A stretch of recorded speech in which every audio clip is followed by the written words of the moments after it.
शांति के पहले प्रस्ताव में कहा, राजन धर्म तो कहता है कि धरोहर के रूप में रखी हुई वस्तु को जो असली उसका मालिक हो उसको समय से दे देना चाहिए। इसके अनुसार महाराज पांडु इसके राजा थे और धरोहर के रूप में सिंहासन आपको प्राप्त हुआ, उनके पुत्र योग्य हो गए। अब आपको चाहिए ये पूरी संपत्ति, पूरा राज्य युधिष्ठिर को सौंप दें। नहीं बोला धृतराष्ट्र। तब भगवान ने कहा आधा राज्य दे दो, 5 प्रदेश दे दो, 5 जनपद, अंतिम में तो कहा केवल 5 गांव दे दो। धृतराष्ट्र तो नहीं बोले, दुर्योधन उठ के खड़ा हो गया, बोले इतना नहीं, इतना ये क्या लगा रखा है, सुनो मेरी घोषणा, सूचाग्रम दास्य बिना युद्धेन केशव, सुई के बराबर, सुई के अग्रभाग के बराबर भूमि बिना युद्ध के तो मैं नहीं दूंगा। तो भगवान ने कहा एक तमाचा मारूंगा, छीन लूंगा, क्या करोगे तुम? ये ताम द्वेष्टि समाम द्वेष्टि यस्ताम ससमाम अनु, जो पांडवों का बैरी है वो मेरा बैरी है। दुर्योधन नाराज होना चाहता था, शकुनी ने कहा कि इनका न्योता करो, खिलाओ पिलाओ, शायद बस में हो जाए। चलो चलो हमारे घर भोजन करो। जीवन में पहली बार ऐसी वस्तुओं को सुनोगे, देखोगे, खाओगे, आज तक देखी तक नहीं होंगी।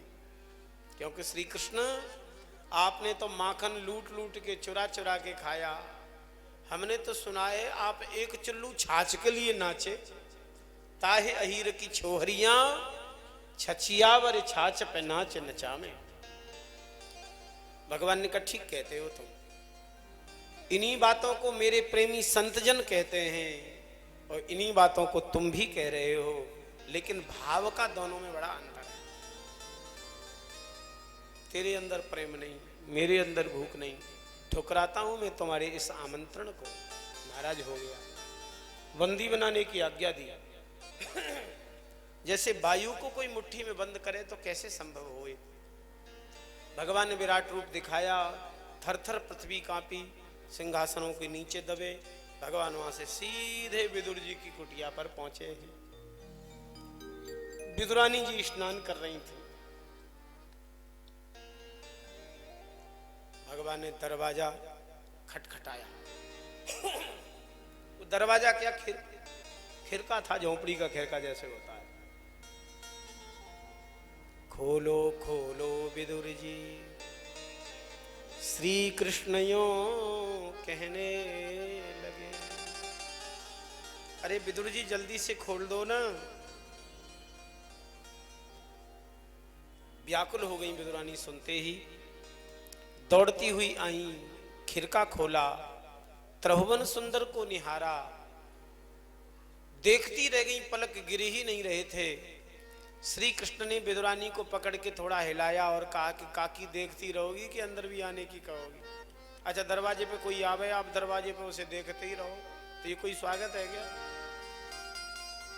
कहाँ बिठाऊं श्री कृष्ण, क्या खिलाऊं? बोले आपके घर में जो उपलब्ध हो सो ही ले आओ, भूख बहुत तेजी से लग रही है।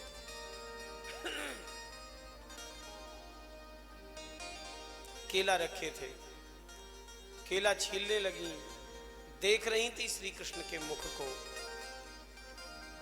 छिलका हाथ में रह जाए, सार जमीन पे गिर जाए, छिलका ही खिला रही थी। ठाकुर जी छिलका ही स्वाद ले लेके खा रहे हैं।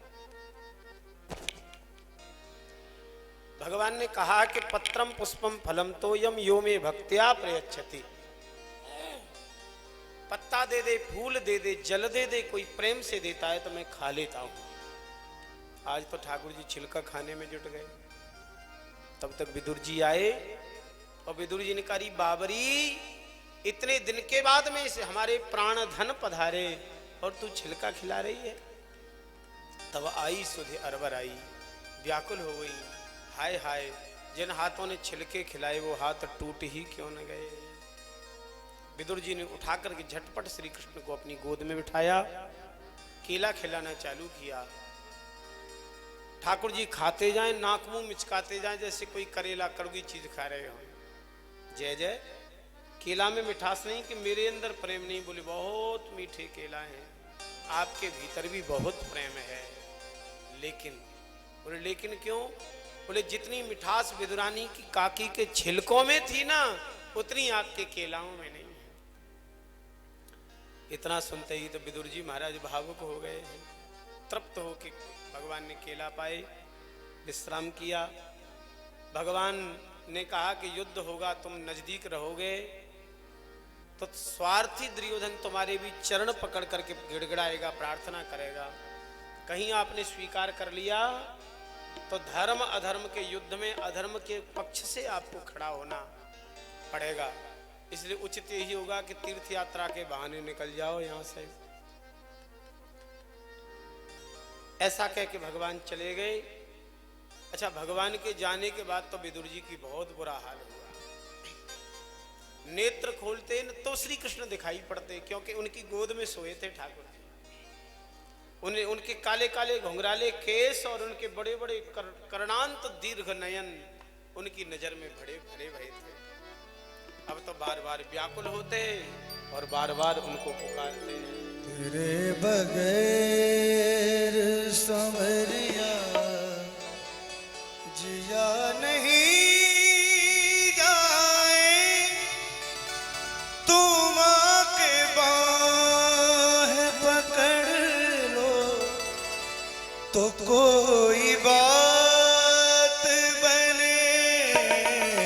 तेरे बगैर संवरिया जिया नहीं जाए।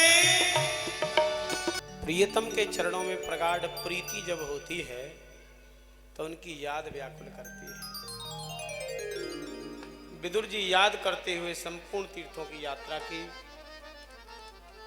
उद्धव जी महाराज से मिले, प्रवास क्षेत्र गए, महर्षि मैत्रेय से मिलन हुआ। सुखाय कर्माणि करोति लोको नतैः सुखम वान्यतो पारमंबा, विंदेत भूयस्तत एव दुःखम यदत्र युक्तम भगवान वदेन्नः, कह करके प्रश्न किया। कर्तृत्वाभिमान में स्थित होकर के कर्म करने के कारण ही व्यक्ति सुखी और दुखी होता है।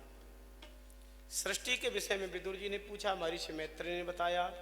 सृष्टि के आदि में भगवान नारायण ने नाभि से कमल कमल के ऊपर ब्रह्मा की सृष्टि की।